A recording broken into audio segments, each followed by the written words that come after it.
Hola chicos, ¿qué tal? Buenas tardes. Bueno, espero que se encuentren bien. En esta oportunidad vamos a continuar con las enfermedades que comprometen el aparato digestivo y lo que nos toca esta semana es comenzar con enfermedades colónicas.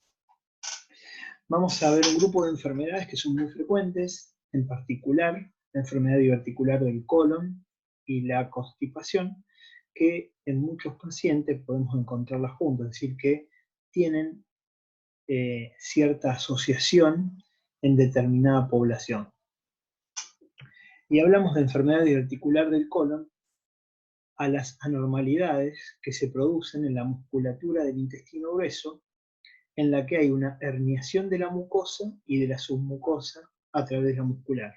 Ustedes recuerden que hay en el colon 4 capas tiene, es decir, mucosa, submucosa, muscular y serosa, y en este caso va a haber áreas de distinta, que tienen menor resistencia, es decir, como si la pared estuviera un poco más débil, y en ese sitio se va a herniar, es decir, que va a salir parte de la mucosa y la submucosa hacia afuera, formando este saquito diverticular, o también se llama pseudodivertículo, porque en realidad un divertículo verdadero sería cuando está conformado por todas las capas del órgano. En este caso, como son dos de las capas, por eso se llama pseudodivertículo.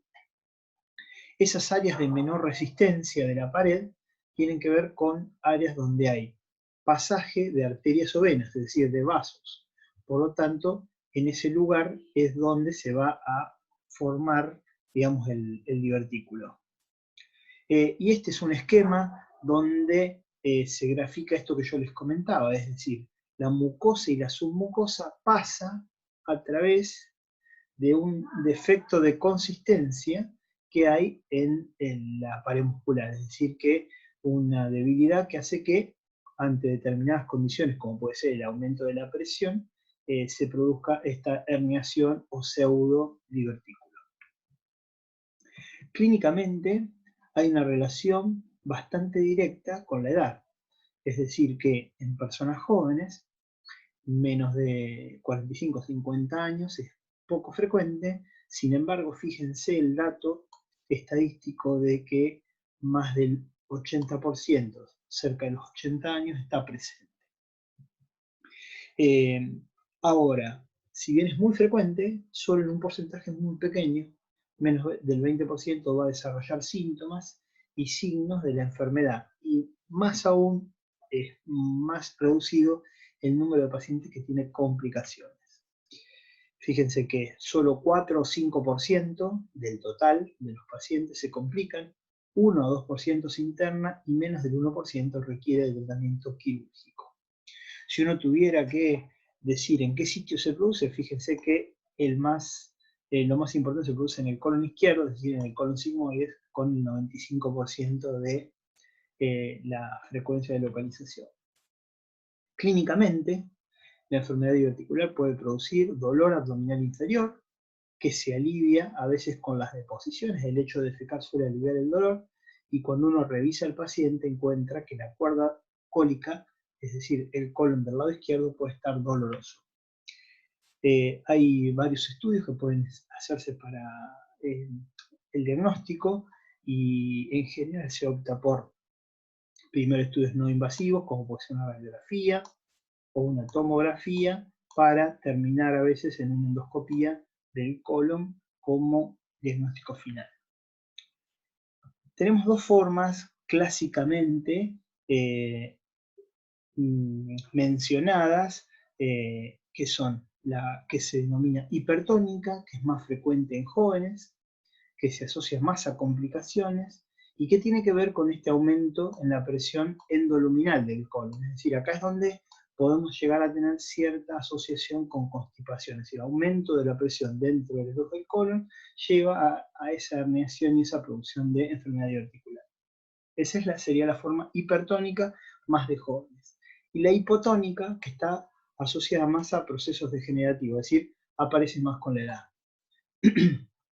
Con respecto al tratamiento, tenemos que dividirlo entre lo que es enfermedad diverticular no complicada, es decir, el paciente al cual se le diagnostica enfermedad diverticular o diverticulosis sin ninguna complicación o cuando aparecen complicaciones. En el caso de la no complicada, se tiende al alivio de los síntomas, se utilizan antiespasmódicos, una dieta rica en fibra, como el salvado, en la dosis máxima tolerada, en forma progresiva. Acá tenemos que tener en cuenta que estamos hablando del paciente que no tiene complicaciones. Así que es el tratamiento que en general vamos a seguir en forma a largo plazo. Incrementar la ingesta de líquido. Ustedes saben que para que la fibra tenga efecto, tiene que ser acompañada siempre por líquidos. Y cuando no tenemos la respuesta esperada con respecto a la utilización de fibras, nos apoyamos en determinados laxantes que se llaman formadores de la materia fecal, como el psyllium, que son unas semillitas vegetales que son digeridas por el intestino delgado pero no absorbidas, o el plantago-bata. Estas son unas imágenes de radiografías de pacientes que tienen enfermedad diverticular. Fíjense que todas estas bolsitas que se forman acá, por ejemplo, acá, en este sitio, son compatibles con divertículo. Cuando uno le coloca el contraste solo nada más, es decir, sin aire, se ven mejor graficadas.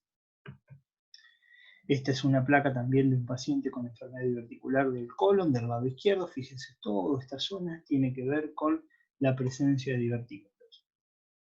Estamos hablando siempre de una patología completamente benigna, no degenera, es decir, no tiene que tener todo esto bien claro para transmitírselo al paciente.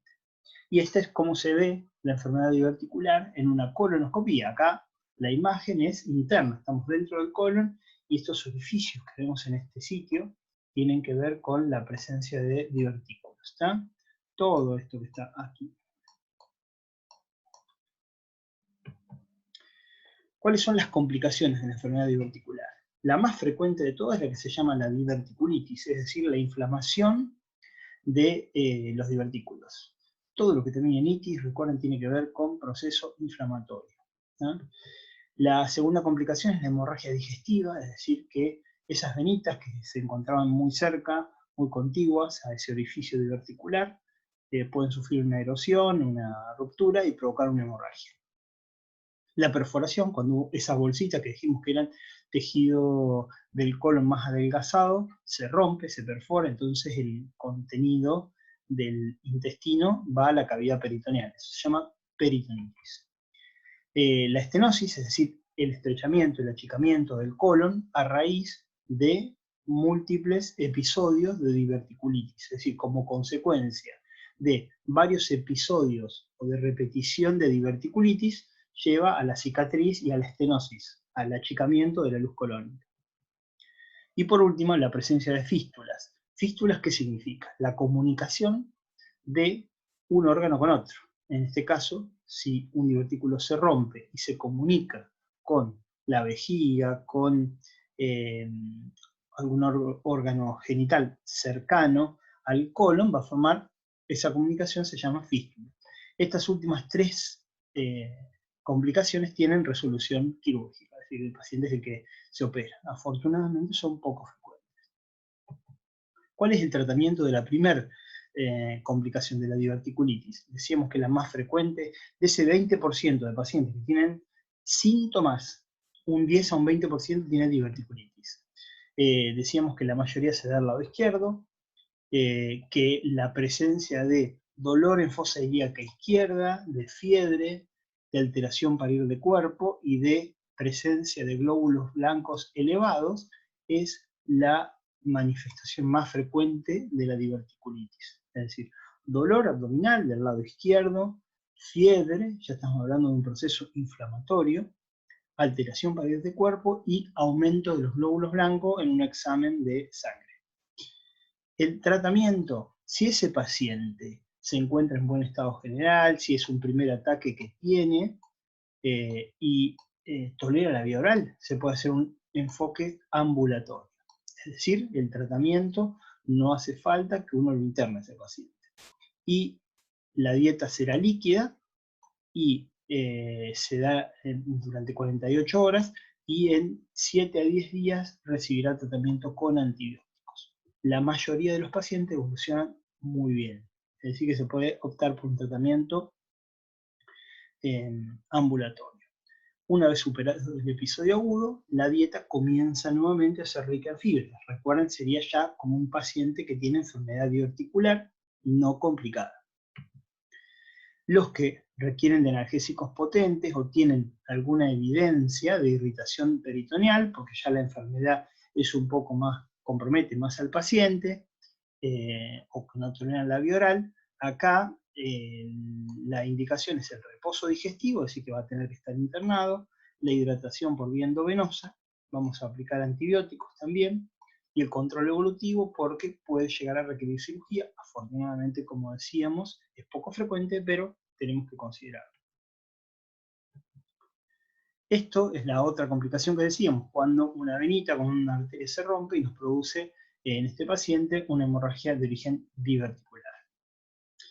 Y algún concepto que quería dejar claro, porque pueden encontrarse con literatura a lo mejor que no del todo actual o de transmisión de conceptos que tal vez no hayan tenido una actualización concreta, porque van a escuchar que las semillas del salvado sí se pueden utilizar en pacientes que tienen enfermedad diverticular, y bueno, este estudio, en cierta manera, termina de confirmar lo que nosotros hacemos en consulta, es decir, nos basamos en este tipo de recomendación donde no hay asociación entre el consumo, por ejemplo, de semillas, nueces, en la complicación de diverticulitis o sangrado diverticular. Es decir, que no es que el consumo de este tipo de productos de cereales va a producir una complicación en los divertículos.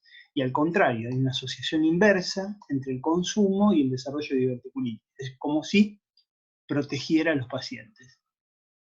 Así que, conclusión, no está contraindicada la ingesta de semillas en pacientes que tienen enfermedad diverticular. Muy bien. Bueno, muchas gracias. Nos vemos en la próxima, que estamos hablando de constipación próximamente. Así que, bueno, un saludo grande y muchas gracias.